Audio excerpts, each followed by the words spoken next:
merci de l'invitation de venir aujourd'hui. Donc je me présente, moi je m'appelle Camille Rosier, je suis docteur en neurosciences cognitives et consultante en sciences comportementales.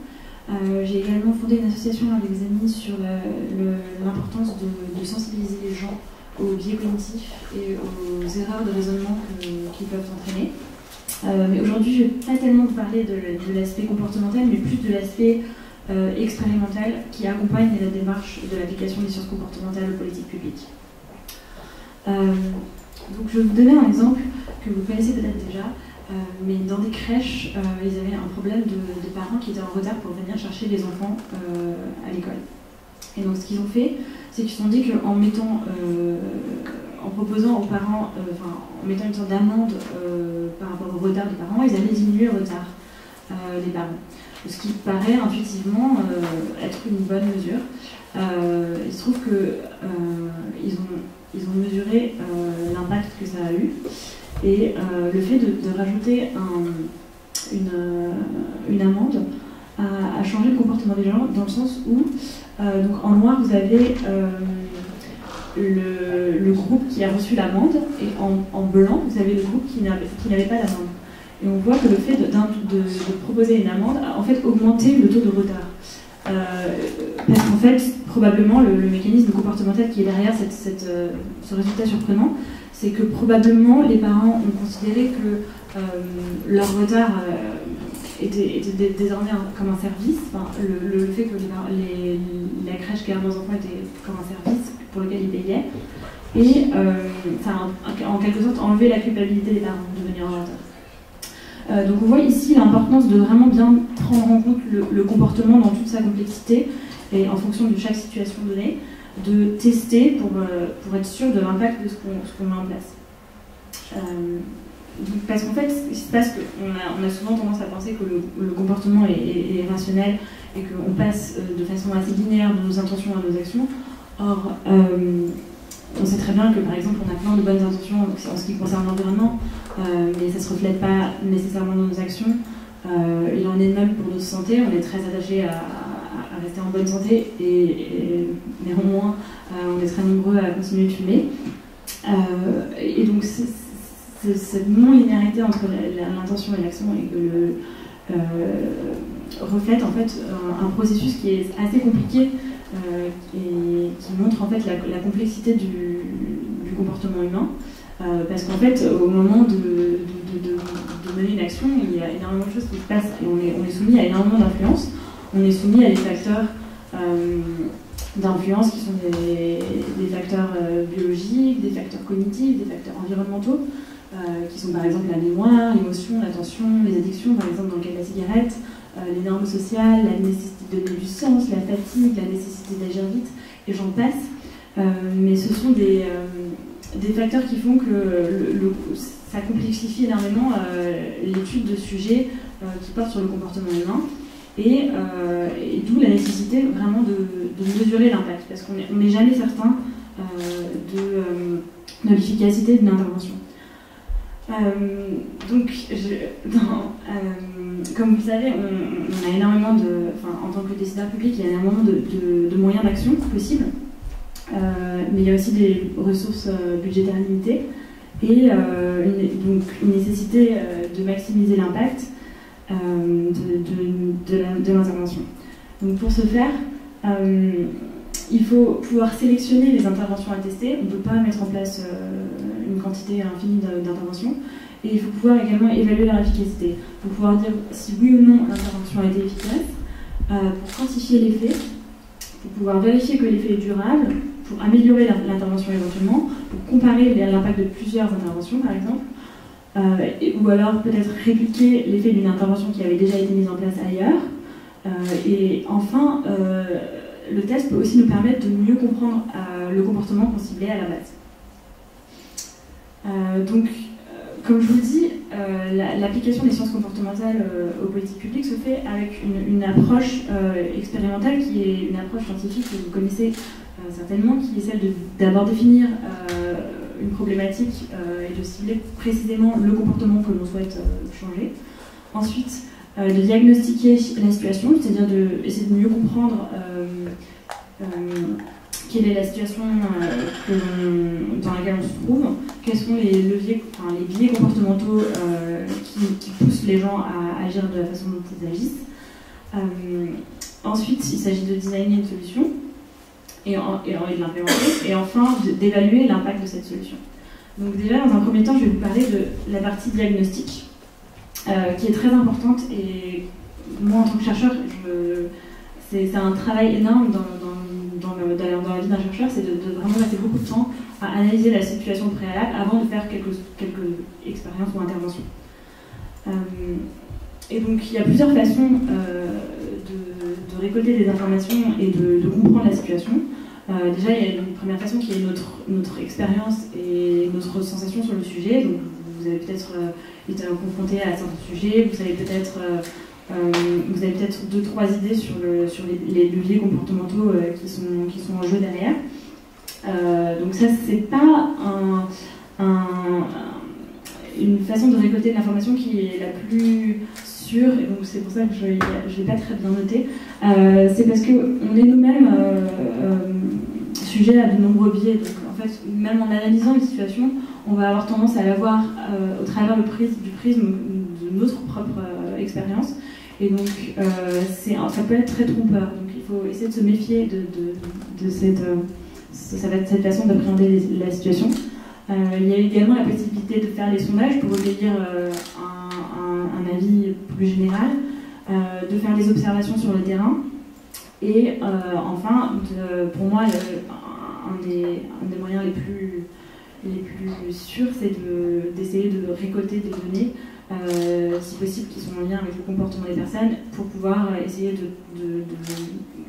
d'intégrer un peu la notion comportementale et de comprendre quels sont les mécanismes en jeu. Donc en fait, toutes ces approches sont utilisables, et c'est à nous de les intégrer, de les pondérer en fonction de si on pense que les observations de terrain sont très pertinentes dans cette situation-là, donc leur accorder plus d'importance, ou si on a de très fortes données sur le comportement des personnes dans cette situation, on leur donne plus de poids. Et ainsi, avec toutes ces informations accessibles, il s'agit de diagnostiquer la situation. Donc par exemple, dans le cas de notre problème de... Donc ça, c'est un exemple que j'ai pris, l'exemple du fait que les gens fument, et essayer de diminuer la consommation de cigarettes. Donc on va déjà diagnostiquer la situation, pourquoi les gens fument. Et donc on peut identifier on peut déjà avoir un a priori sur certains leviers comportementaux sur lesquels on pourrait agir: l'accessibilité, l'investissement, les bénéfices sur la santé, l'identité, les normes sociales. Mais il y a aussi également énormément d'interventions qu'on peut mettre en place. On peut agir sur l'espace public, on peut agir sur le produit, on peut agir sur la communication. Maintenant, si on décide d'agir sur un levier comportemental précis, on va mettre en place une certaine intervention. Mais l'enjeu là, c'est de savoir quelle intervention on choisit et quel est le levier comportemental qui est le plus intéressant dans notre situation donnée. Donc il faut récupérer des informations qu'on a à disposition, éventuellement mener des études ciblées complémentaires pour avoir un diagnostic comportemental assez robuste qui nous permettra de sélectionner les leviers comportementaux que l'on pense les plus pertinents dans notre problématique. Donc si on pense que le fait d'accentuer, de parler aux personnes du bénéfice sur la santé et de l'investissement, ça aura plus d'impact sur la consommation de cigarettes. Dans ce cas-là, on mettra en place plutôt des interventions agissant sur le prix, sur les informations, etc. Et voilà, donc en fonction de ce qu'on aura établi durant le diagnostic, du problème comportemental, on va pouvoir plus cibler nos approches. Et donc voilà, en connaissant les mécanismes potentiels, on peut poser des hypothèses robustes et choisir des interventions pertinentes qu'on va pouvoir tester.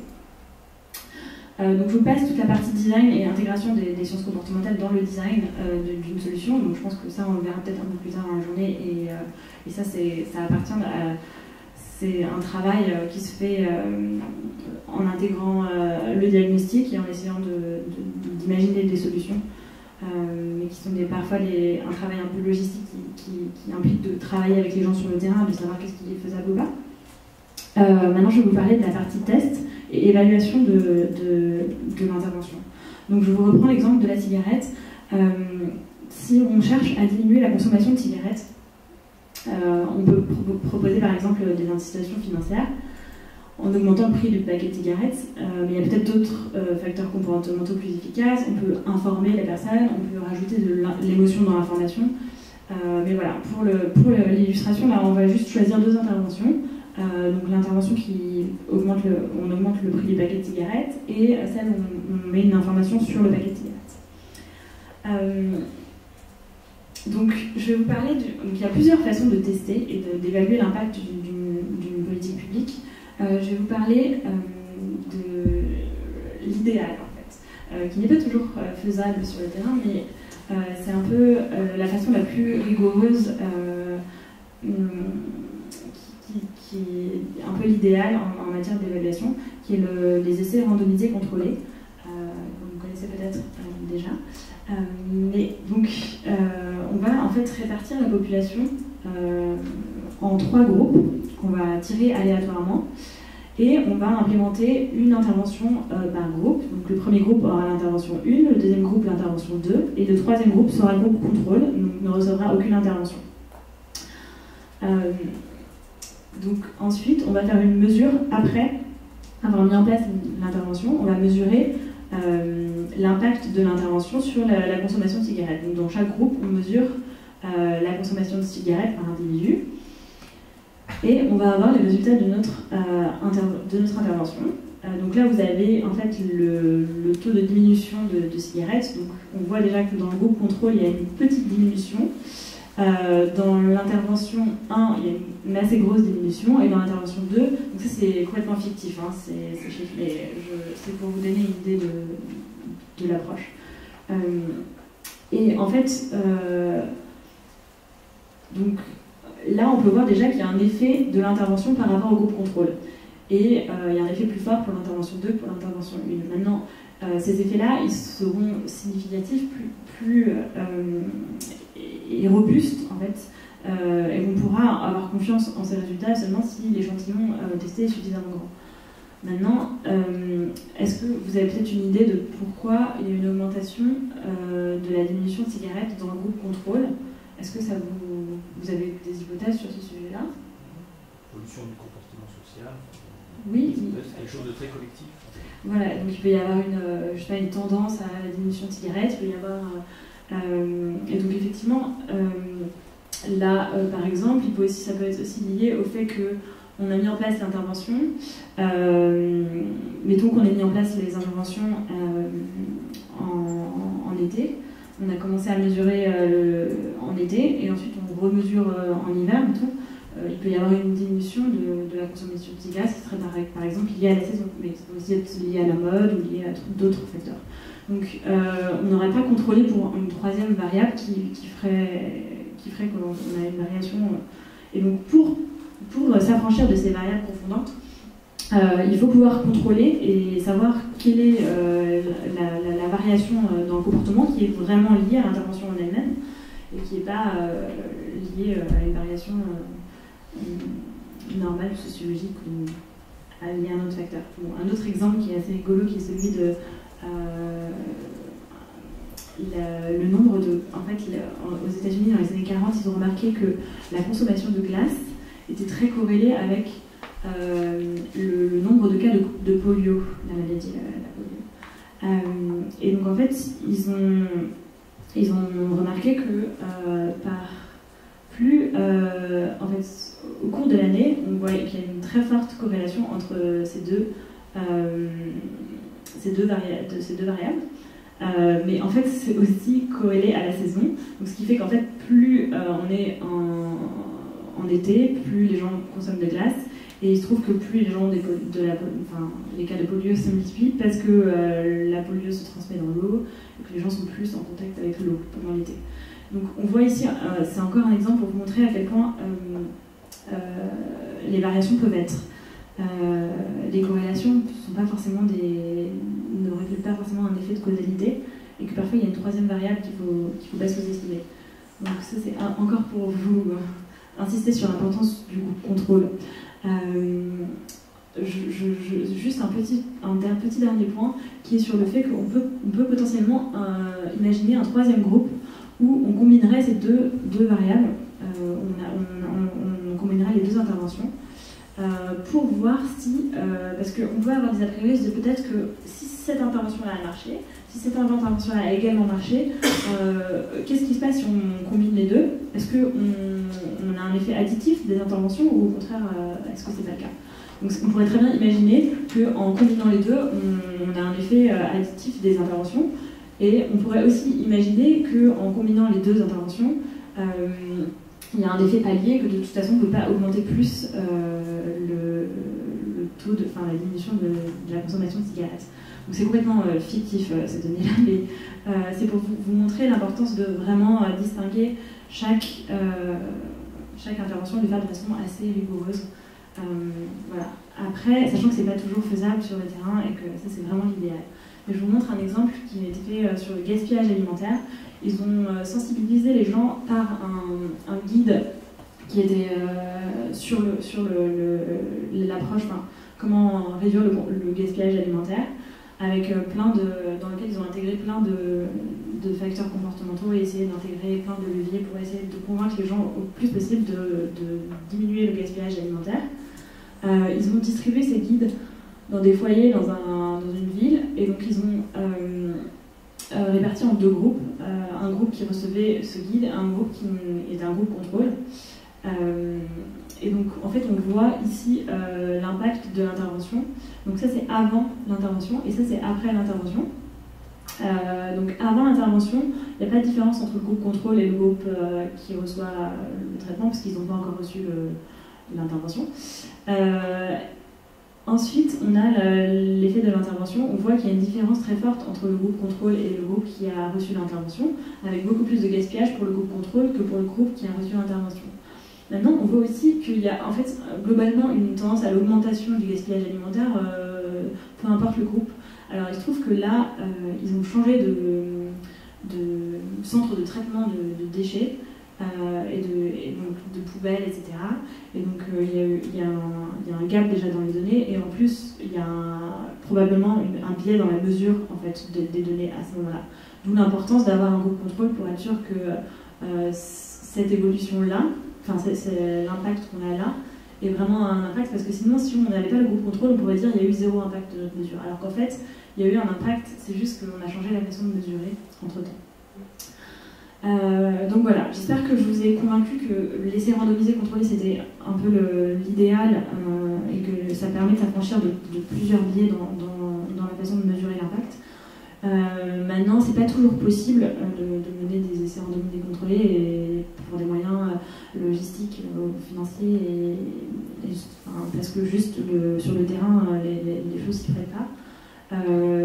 Il faut juste garder en fait que c'est très important de tester et qu'il faut essayer de tester, même si on ne peut pas mettre en place des essais randomisés contrôlés, juste pousser au maximum pour mesurer, que ce soit des études quantitatives ou qualitatives, mais au plus possible essayer de mesurer l'impact. Voilà, et tout ça dans l'intérêt qu'une fois qu'on a testé notre solution, on peut ainsi choisir et améliorer les interventions qu'on veut garder, qui sont les plus efficaces, pour éviter potentiellement par la suite de dépenser énormément d'argent pour des choses qui ne marchent pas, ou pour entretenir, ou alors pour plusieurs méthodes, alors plusieurs interventions alors qu'il y en a une qui suffirait. On peut réduire énormément les coûts. Alors ça paraît être un coût de tester et de mettre en place un test, mais au final quand on réfléchit, ça peut aussi être sur le long terme un investissement. Et enfin, le fait de tester permet aussi de mieux comprendre et de revenir sur le diagnostic de la situation et de se dire au final c'était plus ce levier comportemental là plutôt que celui-ci qui était vraiment en jeu dans le comportement des gens à ce moment-là. Voilà, je vous remercie beaucoup de votre attention, et si vous avez des questions, je vous invite à discuter. Nos transitions, si vous avez des questions, des remarques ou des commentaires sur ce qui a été évoqué. Moi, si je peux me permettre, est-ce que, à votre avis, parce que je trouve ça super intéressant, mais est-ce que, à votre avis, justement, on peut tester tout type de comportement? Je pensais notamment, très précisément en tête, les cas des comportements en situation de catastrophe, quelle qu'elle soit, où en fait on est régulièrement confronté à cette problématique, où on peut être que sur du a posteriori, parce que c'est quand même assez difficile d'être sur place pour... voilà. Et donc du coup, je pensais à ça, mais j'imagine qu'il y a d'autres situations où effectivement ça doit être complexe, et du coup, qu'est-ce que vous mettez en place pour... Moi j'imagine que dans une situation de catastrophe, il y a plusieurs... En fait, il y a la réaction en situation de catastrophe, qui est un comportement, mais qui est en fait une somme de plein de comportements et de plein d'a priori derrière. Donc, par exemple, on peut imaginer de s'intéresser dans la réaction en tant que catastrophe seulement à la partie appréhension du risque d'une catastrophe. Par exemple, pour s'intéresser à comment les gens vont se préparer à une catastrophe. Les gens vont se préparer à une catastrophe s'ils ont l'impression qu'il y a un fort risque de catastrophe. Sinon, ils ne vont pas forcément faire l'effort de se préparer à une catastrophe. Donc, on peut regarder comment faire en sorte de changer la perception du risque. Et dans ce cas-là, on pourrait évaluer la perception du risque avant et après une intervention. Voilà, je ne sais pas si c'est une piste de réflexion sur ce point-là. En fait, après, c'est tout l'aspect. Je dis ça parce qu'on a réalisé nous récemment une étude, une observation sur l'alerte en fait, avec un exercice de simulation de crise à la préfecture de Vaucluse. Et en fait, ce qui était extraordinaire, c'est qu'on a mesuré, l'échantillon était restreint, il y avait une cinquantaine de personnes, enfin c'était pas, voilà, mais avec leurs intentions comportementales en disant qu'est-ce que vous feriez si vous entendez la sirène, etc. Et en fait, la sirène était actionnée, donc ça nous a permis de voir et d'observer, et en fait, c'était manifeste qu'entre ce qu'ils déclaraient, par exemple, en cas de sirène, moi j'évacuerais, ou moi je ferais ci, et la sirène sonnait et ils ne changeaient strictement pas leur comportement, quoi. En n'ayant même pas perçu, je veux dire, ils savaient, pareil, il y a eu des contrôles pour savoir s'ils avaient compris que c'était un exercice ou... Non, c'était... voilà, il y avait vraiment cette dissonance cognitive, mais qui était de... On a bien assimilé tous les comportements qu'on nous demande d'avoir, mais il y a un moment, voilà, moi j'ai pas d'explication, hein, ça m'interroge en disant est-ce que c'est des surcharges cognitives, est-ce que c'est parce qu'ils ont quand même compris que, je veux dire, en observant le comportement des autres, parce qu'il y a aussi ça dans les évacuations, dans les comportements, je veux dire, on est aussi beaucoup dans l'observation de ce que font les autres pour savoir que faire quand on n'a pas forcément de solution soi-même.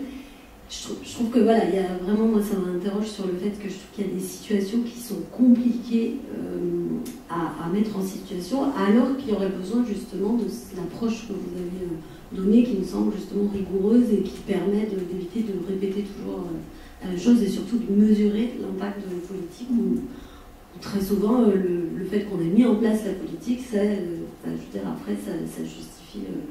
Ça justifie le reste, quoi. Et d'où l'importance de pas seulement se fier à des sondages et des avis d'impression, parce que ce que vous dites, c'est que les gens avaient déclaré avoir changé leur perception du risque, alors qu'en réalité, dans leur action, ça se faisait pas. Et donc de vraiment tester qu'est-ce qui se passe en réalité. Je suis d'accord.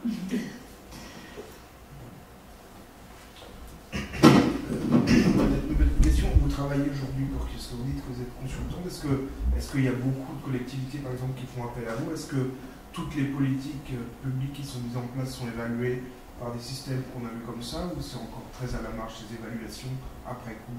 Alors, en France, c'est encore l'évaluation, c'est encore pas dans la culture des politiques publiques, et c'est en train de le devenir. Et pour l'instant, ce que je fais le plus, c'est de la diffusion, de la sensibilisation sur ce sujet, plus que de réellement mesurer l'impact. Mais je sais qu'à la DITP, ils sont très, très en train de pousser le plus possible pour mettre de plus en place des évaluations. Mais ça prend du temps et on est assez en retard sur ce qui se fait dans d'autres pays sur ce sujet-là, c'est sûr. Mais on essaie de faire notre maximum. J'ai une question aussi sur la méthode et les méthodologies qui sont éventuellement mobilisables. On a été confronté aussi à la question parce que un des gros travaux qu'on a réalisé était à l'attention des chefs d'entreprise dans l'idée de réduire la vulnérabilité de leurs entreprises aux discriminations. Donc on avait une population bien identifiée sur laquelle éventuellement on aurait pu faire ce genre de test, de comparaison, etc. Donc on n'a pas fait. Par contre, je rejoins la question de notre collègue sur d'autres thématiques, d'autres axes d'intervention où on n'a pas cette population identifiée, cette cible identifiée. On a un peu du mal à s'y retrouver. Alors, est-ce qu'il y a d'autres méthodes que celles que vous évoquiez? On peut faire on peut regarder a posteriori le comportement des gens et voir, de faire des sortes de régressions pour savoir ceux qui avaient suivi l'intervention, de les répartir par groupe. Donc c'est pas la façon la plus rigoureuse de le faire, mais on peut se débrouiller et on essaie même de faire des tests avant, après. Ça peut se faire a posteriori. Oui. Je grince des dents parce que j'ai ce background scientifique, mais je sais aussi que dans la réalité des choses, c'est très différent et que mais il faut pousser au maximum une communication entre les chercheurs et même nous, même en tant que chercheurs en neurosciences, on est confronté à des problématiques on ne peut pas toujours tout tester, tout contrôler. Donc c'est toujours essayer d'user de créativité et d'astuces pour avoir au maximum des données les plus sûres possibles, sur lesquelles on peut vraiment se baser. C'est tout un travail d'essayer qui se fait en amont, qui se fait vraiment avant de mettre en place la solution, qui peut aussi se faire un peu après, mais c'est plus difficile. Moi, je fais une remarque quand même sur la question de l'évaluation des politiques publiques et d'une façon plus générale de la question de l'évaluation des politiques, parce que vous parlez des politiques publiques, mais les entreprises se posent exactement le même type de questions. Mais voilà.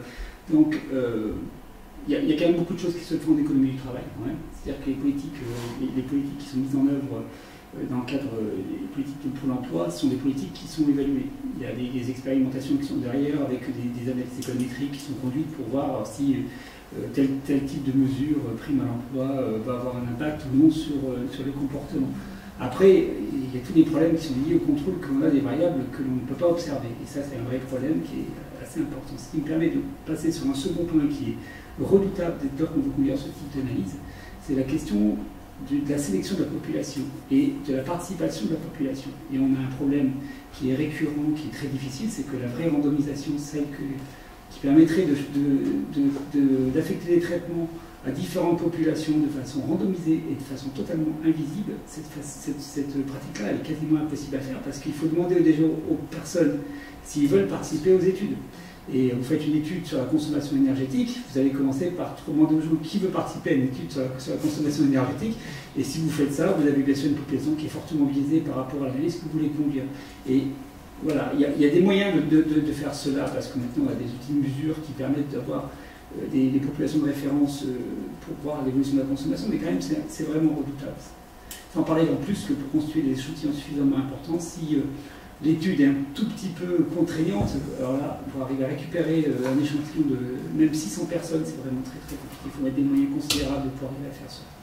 Donc voilà, il y a des choses qui se font quand même, parce qu'on a de la donnée publique et puis il y a des choses qui sont suivies. Mais par ailleurs, la question du recrutement des populations, dans ce cas-là, c'est vraiment un point qu'il faut absolument avoir en tête, parce que en tout cas, dans les projets sur lesquels nous travaillons avec l'industrie, c'est là-dessus qu'on bute. C'est là-dessus qu'on bute. C'est pas sur la mesure, c'est pas sur les questions de l'affectation de traitement, c'est sur la sélection et le biais de sélection dans la sélection des populations. Je rejoins complètement sur ce point, et je vais juste compléter sur la question que vous m'avez posée. Je pense qu'on peut aussi tirer beaucoup de la partie diagnostique, et peut-être que parfois on ne peut pas sur le terrain réaliser un test qui est suffisamment robuste, où il n'y a pas de quoi mesurer réellement, mais on peut peut-être on n'a pas forcément les moyens financiers pour le faire, on peut éventuellement renseigner au plus possible notre diagnostic par des études et des tests qui ont été faits ailleurs, dans d'autres situations, tout en gardant à l'esprit que chaque situation est unique et que les populations ne sont pas les mêmes, les mentalités ne sont pas les mêmes, les comportements peuvent changer drastiquement d'un endroit à l'autre. Mais ça peut être mais moi je suis pour intégrer le plus possible de toutes les informations qu'on peut avoir, tous les tests qu'on peut mettre en place, de pousser au maximum pour renseigner vraiment cette approche et pas seulement. Parce que ce que je vois le plus souvent, c'est vraiment des gens qui veulent mettre en place une approche de sciences comportementales, parfois juste parce que ça rentre dans ce qu'ils appellent l'innovation, ou je sais pas, c'est à la mode, le nudge. Et du coup, on passe à côté de. Moi, je suis vraiment pour pousser à faire en sorte que cette méthode soit efficace et soit pas seulement juste mise en place parce que ça fait joli et que. Donc je suis vraiment pour essayer de pousser au maximum la relation entre le chercheur et les personnes qui mettent en place les politiques publiques pour apporter plus de méthodologie. Aussi le doigt sur la complexité de la chose, c'est qu'il faut coordonner le calendrier, il faut que les équipes soient, d'un côté comme de l'autre, chez le gestionnaire et chez le chercheur, partent sur la ligne de départ en même temps. Voilà, c'est pas évident. Nous, on a été confrontés à la question parce qu'on justement on voulait absolument essayer de s'associer à une équipe de recherche pour travailler sur ces questions en lien avec la vulnérabilité de l'entreprise. Pour l'instant, on n'a pas encore réussi, mais voilà, on essaie.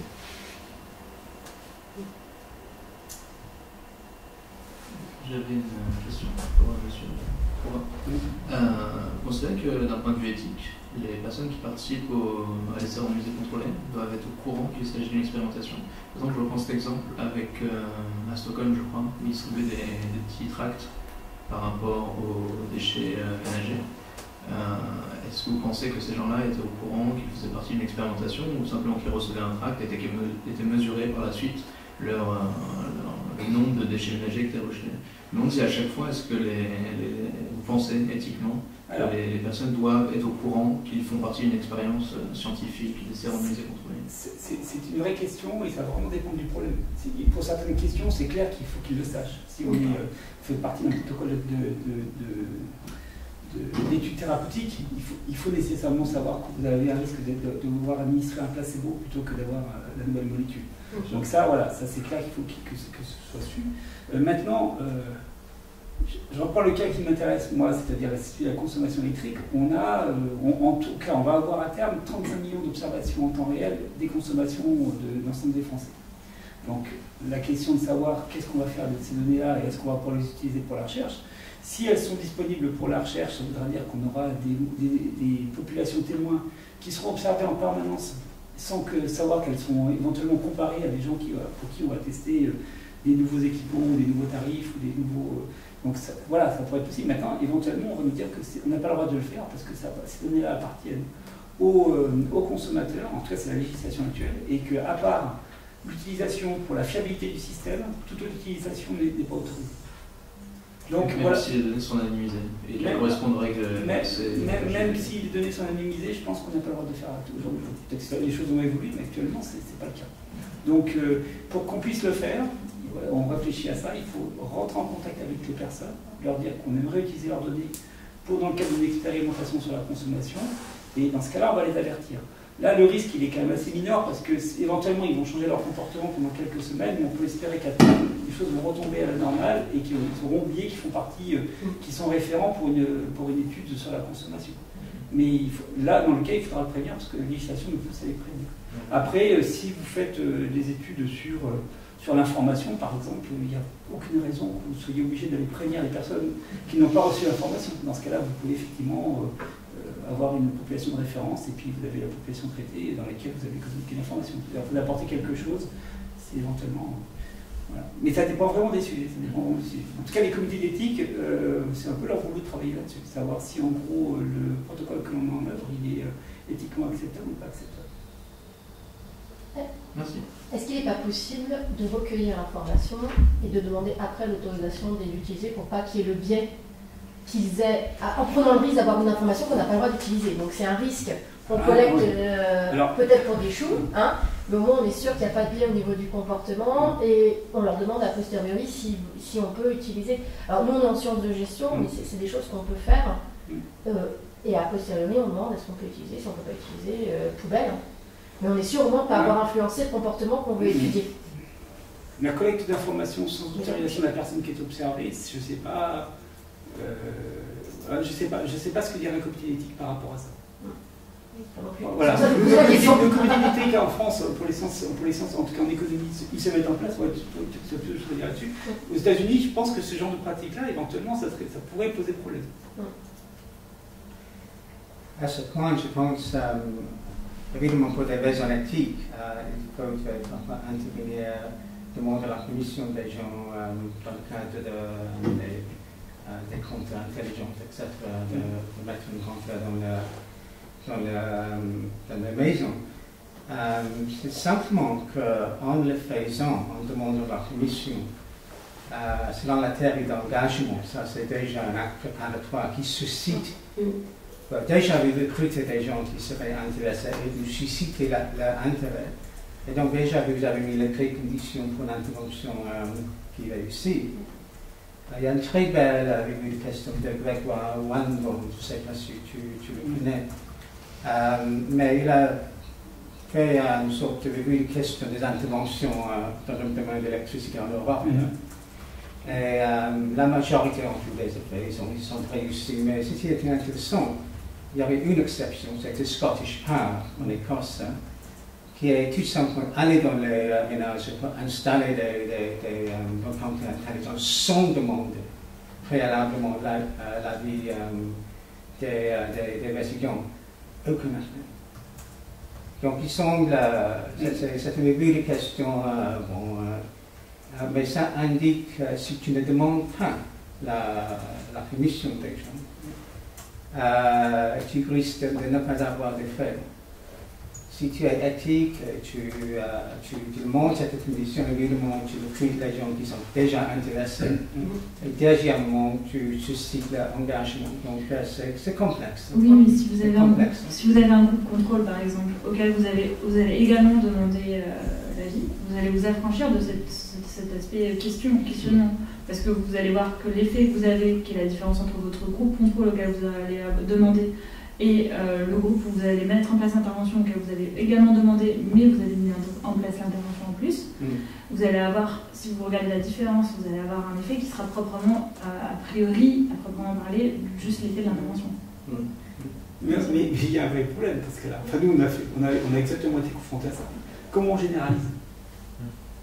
Ok, j'ai un effet de mon traitement sur des personnes qui sont sensibilisées, qui sont prêtes à s'impliquer dans une étude, etc. qui acceptent. Ok, on a 2000 personnes qui ont été participées à cette étude. Comment je généralise à 35 millions de personnes, avec en particulier des gens qu'on va récupérer, c'est plutôt des gens qui sont au niveau de vie moyen supérieur. Donc, je sais pas, sur des questions de précarité, par exemple, c'est un vrai problème. C'est des populations qu'on touche très très rarement dans les études. On a pour des questions de précarité énergétique. Donc, là, on est sur le biais dur, celui qui est bien connu de l'échantillonnage de départ. Je ne pense pas les appeler biais si on a un cadre de référence centrale normative, mais l'autre façon de faire. Vous avez raison.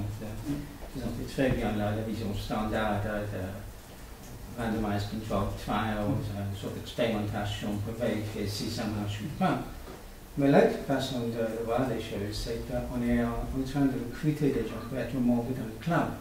Lorsqu'on lance une étude de ce type, il y a des gens par là qui sont très intéressés par l'environnement, qui aimeraient bien avoir l'occasion de faire quelque chose.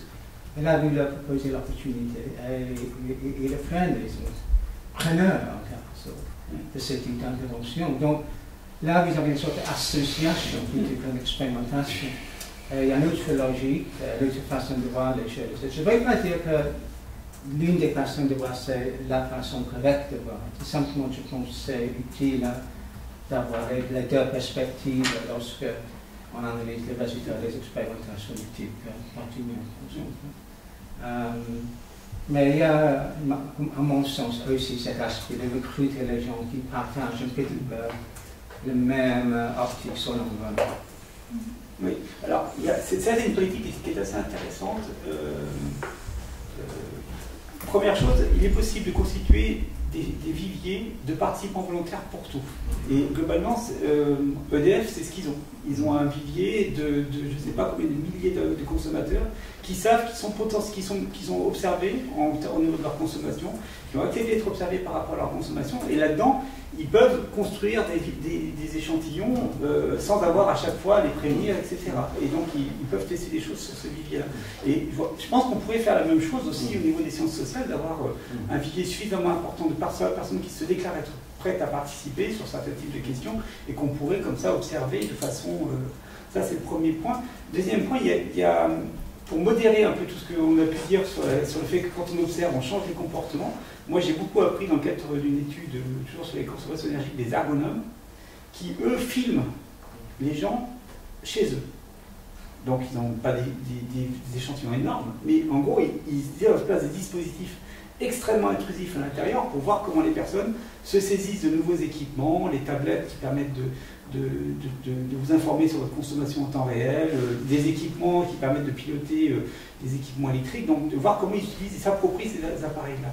Et je leur disais, mais c'est pas possible de faire un truc pareil, parce que nécessairement les gens le savent qu'ils sont filmés et ils disent, on est 2-3 premières semaines, on met ça à la poubelle, et au bout de 3 semaines, les gens se oublient en fin de compte les dispositifs, et il n'y a plus cet effet où on est regardé comme ça en permanence. Ce qui veut dire que l'observation sur des longues périodes permet quand même de modérer cet effet qui est un effet je ne me rappelle plus comment ça s'appelle le terme, mais en psychologie sociale, avec l'usine d'ampoule électrique Hawthorne, merci.